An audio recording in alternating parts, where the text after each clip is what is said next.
అందరికీ నమస్కారం. Welcome to kitchen India. ఇప్పుడు మనం చాలా సింపుల్ అండ్ టేస్టీ ఆవ పెరుగు తయారీ విధానాన్ని చూద్దాము. 500 ml పెరుగుకు కావాల్సిన క్వాంటిటీ నేను చెప్తున్నాను. 1 స్పూన్ ఆవాలను తీసుకొని దంచి పొడి చేసి పెరుగులో వేయాలి. 1 ఇంచ్ అల్లం తీసుకొని ముక్కలుగా కట్ చేసి కచ్చా పచ్చాగా దంచి పెరుగులో కలుపుకోవాలి.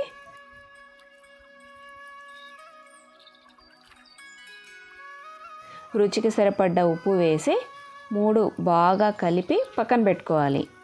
ఈ ఆవ పెరుగు తాలింపు చేసుకుందాం. 3 పచ్చిమిరపకాయలు, 2 ఎండుమిరపకాయలు, కరివేపాకు, కొత్తిమీర, ఇంగువ కంపల్సరీ అండి. ఇప్పుడు పోపు వేసుకుందాం. స్టవ్ పై కడాయి పెట్టి 1 స్పూన్ ఆయిల్ వేసి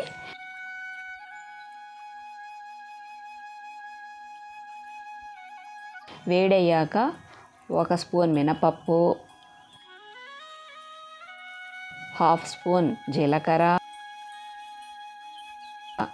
2 ఎండుమిరపకాయలు,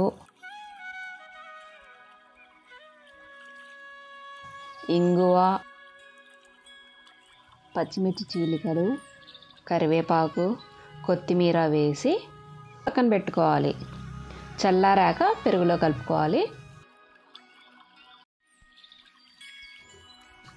అంతే అండి, సింపుల్ అండ్ టేస్టీ ఆవ పెరుగు రెడీ. కనీసం 2 గంటల పాటు ఊరనివ్వాలి. అప్పుడే పెరుగులో ఆవపిండి, అల్లం బాగా ఊరి పెరుగుకు మంచి రుచి వస్తుంది. Please like, share and subscribe to my channel. Thank you.